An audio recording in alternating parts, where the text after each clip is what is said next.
নমস্কার সবাইকে। দেবারতী শিক্ষাঙ্গনে সবাইকে স্বাগত। আশা করি সবাই খুব খুব ভালো আছো এবং তোমাদের কম্পিটিটিভ পরীক্ষার প্রিপারেশনও খুব দারুণ পর্যায়ে চলছে। আমরা এখানে মূলত কম্পিটিটিভ পরীক্ষার অঙ্ক নিয়ে আলোচনা করা হয়। অনেক চ্যাপ্টার অলরেডি এই দেবারতী শিক্ষাঙ্গন চ্যানেলে দেওয়া হয়ে গেছে, কমপ্লিট হয়ে গেছে। বিভাজ্যতার চ্যাপ্টার হচ্ছিল, আমরা তারপর থেকে শুরু করব। শুরু করার আগে একটাই অনুরোধ, ভিডিওটা যদি নতুন হয়ে থাকো তাহলে অবশ্যই চ্যানেলটাকে সাবস্ক্রাইব করে নিও এই ধরনের খুব সুন্দর সুন্দর ভিডিও পাওয়ার জন্য। আর ভিডিও শেষে গিয়ে যদি ভালো লেগে থাকে তাহলে অবশ্যই একটা লাইক করে দিও, ঠিক আছে? তো এই ভিডিওর শেষ পর্যন্ত থেকেও অবশ্যই কিছু না কিছু শিখে যাবে, এটা আমার একান্ত অনুরোধ, ঠিক আছে? চলো শুরু করা যাক।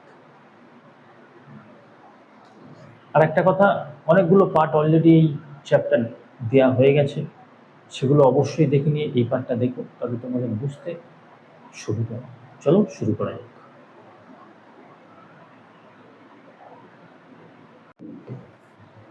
চলো, 5-এর দাগ পর্যন্ত অলরেডি হয়ে গেছিল, আজ থেকে 6-এর দাগ থেকে শুরু করব। 6-এর দাগ দেখা যাচ্ছে। 6-এর দাগ বলছে 1000 থেকে 5000-এর মধ্যে 525 দ্বারা বিভাজ্য সংখ্যা বলছে 1000 থেকে 5000 পর্যন্ত 225 দিয়ে বিভাজ্য সংখ্যা কত? কি করব অঙ্কের ক্ষেত্রে? প্রথমে আমরা এই 1000-কে 225 দিয়ে ভাগ করে নেব। কটা সংখ্যার মধ্যে আছে দেখে নিই। 4 দিয়ে গুণ করলে হয়ে যায় 900। তাহলে 1000-এর আগে 4টে এমন সংখ্যা আছে যা 225 দিয়ে বিভাজ্য। এবার আমরা 5000-কে দেখে নেব। 225, 5000-কে দেখে নেব। 225 দুগুণে 450, 50 নামলো 0, 225 দুগুণে 450। তাহলে আমরা পেয়ে গেলাম 22টা এমন সংখ্যা যা 5000-এর মধ্যে 1 থেকে 5000 পর্যন্ত বিভাজ্য। কিন্তু 4000-এর আগে তো 4টে সংখ্যা আছে, অতএব 22 বিয়োগ 4 সমান সমান 18।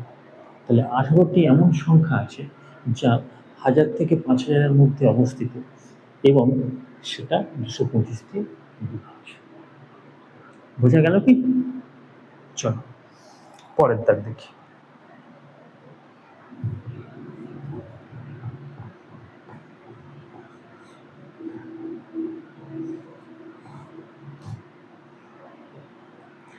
7-এর দাগ।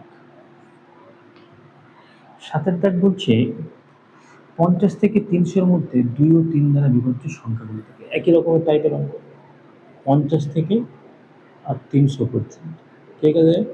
2 আর 3। আচ্ছা, 2 আর 3 আলাদা আলাদা দেখাচ্ছে। 2, 3 দুগুণে 6, এদের লসাগু কত হয়ে গেল? 6। তাহলে আমি একবার 50-এর মধ্যে দেখব আর একবার 500-র মধ্যে দেখব যে 6 কতবার যায়। 6 দিয়ে 8 ছক 48। তার মানে 50-এর মধ্যে 8টা সংখ্যা যা 6 দিয়ে বিভাজ্য অলরেডি হয়ে গেল। একে 6 দিয়ে দেখি। 8 ছক 48, 2 নম্বর 0, 3 6। তাহলে 83 এমন সংখ্যা যা 1 থেকে 500-র মধ্যে 6 দিয়ে বিভাজ্য।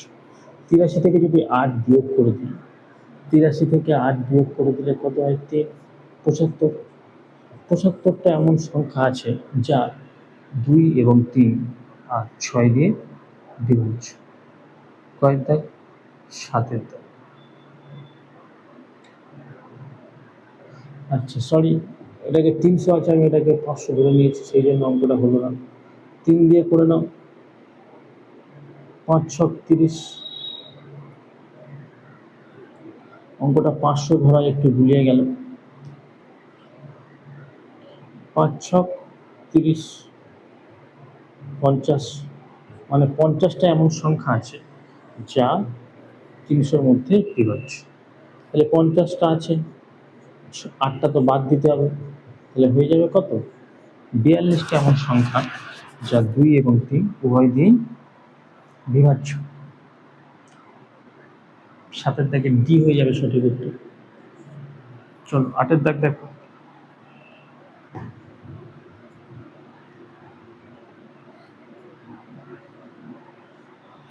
আটের দাগ দেখো,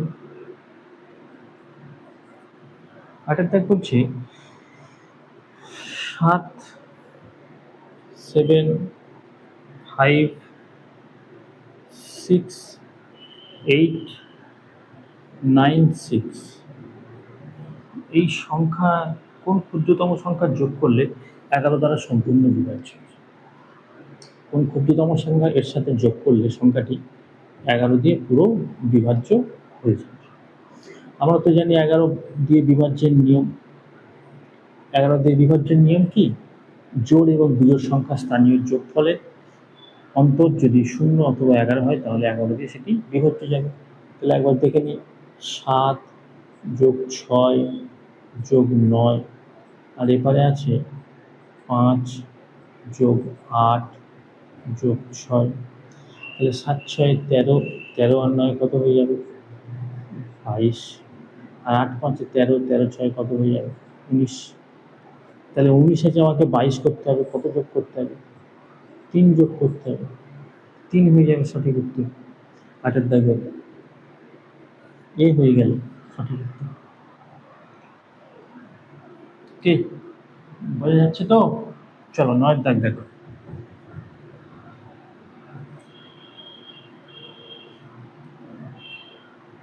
9-এর দাগ, 9-এর দাগ বলছে 4 অঙ্কের কোন বৃহত্তম সংখ্যা 88 দ্বারা বিভাজ্য? 4 অঙ্কের বৃহত্তম সংখ্যা আগে বের করি। 4 অঙ্কের বৃহত্তম সংখ্যা হচ্ছে 4টে 9। একে 88 দিয়ে ভাগ করলে বোঝা যাবে যে কত বেশি হচ্ছে। সেটা যদি এর থেকে বিয়োগ করে দিই তাহলে সেই সংখ্যাটা 88 দ্বারা ভাজ্য হবে। দেখে নিই, 88 এককে 88, 1, 1, 9 লাখ, 88 এককে 88, 9 থেকে 8 বাদ গেলে 1, 11 থেকে 8 বাদ গেলে 3 লাখ আর 9। 4 আসতে 32 বেশি হয়েছে, তাহলে 3 খাও। 3 খাওয়ালে 3 আসতে 24, 4 হাই থেকে 2, 3 আসতে 24 আর 2 26, তাহলে 9 থেকে 4 বাদ গেলে 5, 11 থেকে 6 বাদ গেলে 5, মিলে গেল 0। তাহলে 55 বেশি হচ্ছে। তাহলে আমরা যদি 9, 9, 9, 9 এর থেকে 55 বিয়োগ করে দিই তাহলে সেই সংখ্যাটি নিশ্চয়ই 88 দ্বারা পুরো বিভাজ্য হয়ে যাবে। তাহলে বিয়োগ করে দাও, 9 থেকে 5 বাদ গেলে 4, 9 থেকে 5 বাদ গেলে 4 আর 9, 9, 9944, 9944, 9 থেকে বি হয়ে যাবে সঠিক উত্তর, যা 88 দ্বারা পুরো বিভাজ্য হয়ে যাবে।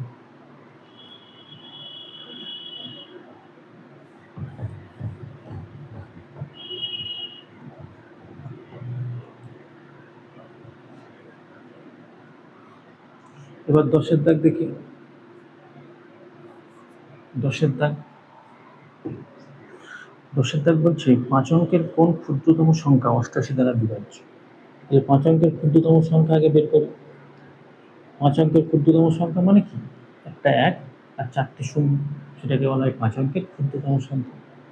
একে 88 দিয়ে ভাগ করে দেখি, 88 এককে 88, 10 থেকে 8 বাদ গেলে 2, এ থেকে 1,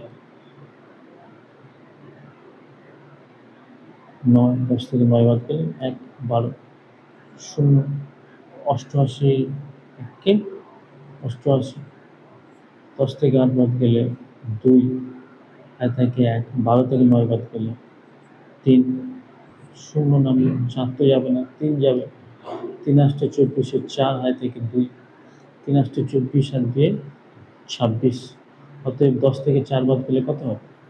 6, এতে থাকে 1, 12 থেকে 7 বাদ গেলে 5।